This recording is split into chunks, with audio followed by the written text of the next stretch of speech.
વીકેન્ડમાં કંઈ ઇટાલિયન ખાવાનું મન થાય તો આ રેસીપી જરૂરથી ટ્રાય કરજો.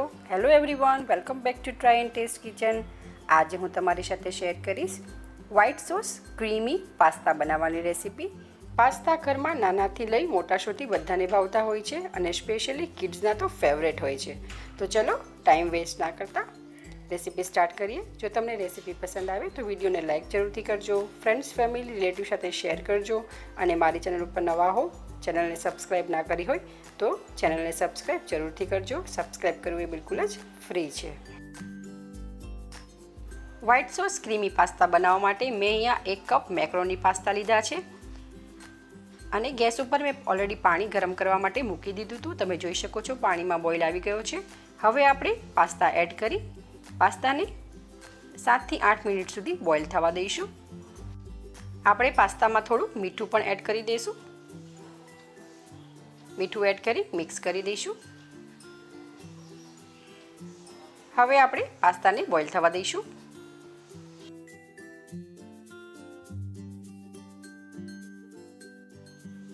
ચાર મિનિટ બાદ તમે જોઈ શકો છો પાસ્તા 70% જેટલા કૂક થઈ ગયા છે. હજુ આપણે 2 થી 3 મિનિટ કૂક કરવા દઈશું.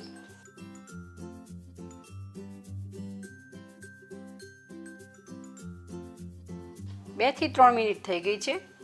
હવે આપણા મેક્રોની એકદમ સરસ બોઇલ થઈ ગયા છે અને એની સાઇઝ પણ ડબલ થઈ ગઈ છે. તો હવે આપણે આ સ્ટેજ ઉપર ગેસની ફ્લેમને બંધ કરી દઈશું અને પાસ્તાને સ્ટ્રેનરમાં કાઢી પાણી ડ્રેન આઉટ કરી લઈશું. તો અહીંયા અમે પાસ્તાને સ્ટ્રેનરમાં કાઢી લીધા છે. તમે જોઈ શકો છો. તમારે આની અંદર ઓઇલ એડ કરવું હોય તો પણ કરી શકો છો, જેથી પાસ્તા એકબીજા જોડે સ્ટીક ના થાય. હવે આપણે વ્હાઇટ સોસ બનાવીશું. તેના માટે પેનને ગેસ ઉપર ગરમ કરવા મૂકશું અને 2 ચમચી બટર એડ કરશું. બટરને મેલ્ટ થવા દઈશું. બટર મેલ્ટ થઈ જાય ત્યારબાદ આપણે તેમાં 2 ચમચી મેંદો એડ કરશું. મેંદો એડ કરી આપણે એકદમ સારી રીતે મિક્સ કરી લઈશું.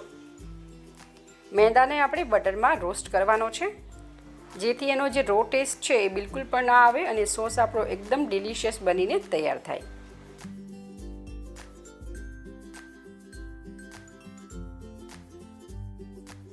એક મિનિટ થઈ ગઈ છે. તમે જોઈ શકો છો મેંદો એકદમ સરસ ફ્લફી અને લાઇટ બની ગયો છે. હજુ આપણે 1 મિનિટ સુધી શેકી લઈશું. 1 મિનિટ બાદ તમે જોઈ શકો છો એકદમ સરસ આપણો કલર આવી ગયો છે મેંદાનો શેકાઈને અને એકદમ સરસ અરોમા પણ આવે છે. હવે આપણે દૂધ એડ કરશું. અહીંયા મેં 1 કપ દૂધ લીધું છે. દૂધ આપણે એડ કરી એકદમ સરસ મિક્સ કરી લઈશું. વ્હાઇટ સોસ પાસ્તા બનાવવા માટેનું માપ એકદમ સરળ છે. 1 કપ પાસ્તા, 1 કપ દૂધ, 2 ચમચી બટરની સામે 2 ચમચી મેંદો. એકદમ છે ને સરળ માપ. તમે પણ એકવાર આ રીતે ઘરે જરૂરથી ટ્રાય કરજો. આઈ એમ શ્યોર બહાર જેવા જ એકદમ ક્રીમી અને ડિલિશિયસ પાસ્તા બનીને તૈયાર થશે. આપણે દૂધને કન્ટિન્યુઅસ હલાવતા રહેવાનું છે. તમે જોઈ શકો છો એમાં બિલકુલ પણ લમ્સ ના રહેવા જોઈએ. હું કન્ટિન્યુઅસ આ રીતે હલાવું છું અને ગેસની ફ્લેમને આપણે લો જ રાખીશું. 2 મિનિટ બાદ તમે જોઈ શકો છો આપણું દૂધ થોડું થીક થવા લાગ્યું છે. હું તમને બતાવી દઉં. આપણે વધુ 1 મિનિટ કૂક કરશું. તમે જોઈ શકો છો આપણો સોસ એકદમ સરસ થીક થઈ ગયો છે. હવે આપણે ફ્લેવર માટે હું અહીંયા ઓરેગાનો એડ કરીશ. તમારી પાસે મિક્સ હર્બ્સ હોય તો તમે એ પણ એડ કરી શકો છો. ત્યારબાદ હું બ્લેક પેપર પાવડર એડ કરીશ અને મિક્સ કરી લઈશ. થોડું મીઠું એડ કરશું. પાસ્તામાં આપણે ઓલરેડી એડ કર્યું જ છે અને મિક્સ હબમાં પણ મીઠું હોય જ છે, તો એ પ્રમાણે આપણે ધ્યાન રાખીને એડ કરવું. બધું એકદમ સરસ મિક્સ થઈ જાય ત્યારબાદ આપણે બોઇલ પાસ્તાને સોસમાં એડ કરી દઈશું અને એકદમ સારી રીતે વ્હાઇટ સોસમાં કોટ કરી લઈશું.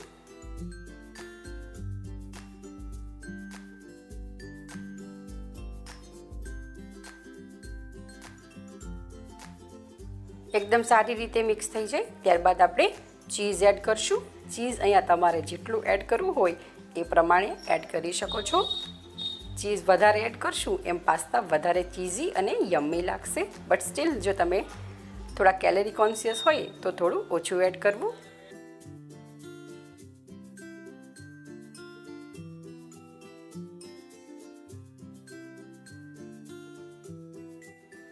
ચીઝ એડ થઈ જાય ત્યારબાદ આપણે ગેસની ફ્લેમને બંધ કરી દઈશું અને ચીઝને પાસ્તામાં એકદમ સારી રીતે મિક્સ કરી દઈશું.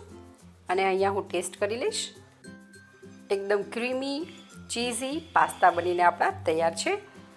રેડી પાસ્તાને આપણે સર્વિંગ પ્લેટમાં ટ્રાન્સફર કરી લઈએ. બન્યા છે ને એકદમ ડિલિશિયસ, જેને જોતાં જ ખાવાનું મન થઈ જાય એવા. તો તમે પણ એકવાર આ રીતે જરૂરથી બનાવજો અને કેવા બન્યા છે એ તમારા ફીડબેક મને કમેન્ટ બોક્સમાં જરૂરથી જણાવજો. પાસ્તા ઉપર આપણે થોડા ચીલી ફ્લેક્સ અને ફરીથી થોડા ઓરેગાનો સ્પ્રિંકલ કરી દઈશું. જો તમને રેસીપી પસંદ આવે તો વિડીયોને લાઇક જરૂરથી કરજો, ફ્રેન્ડ્સ, ફેમિલી, રિલેટિવ સાથે શેર કરજો અને મારી ચેનલ ઉપર નવા હો, ચેનલને સબસ્ક્રાઈબ ના કરી હોય તો નીચે આપેલો રેડ બટન પ્રેસ કરી સાથે બાજુમાં આપેલો બેલ આઇકન પણ જરૂરથી પ્રેસ કરજો, જેથી તમને મારા બધા જ વિડીયોની નોટિફિકેશન મળતી રહે. તો ચલો ફરી મળીશું એક આવી જ નવી રેસીપી સાથે. Thank you for watching my video.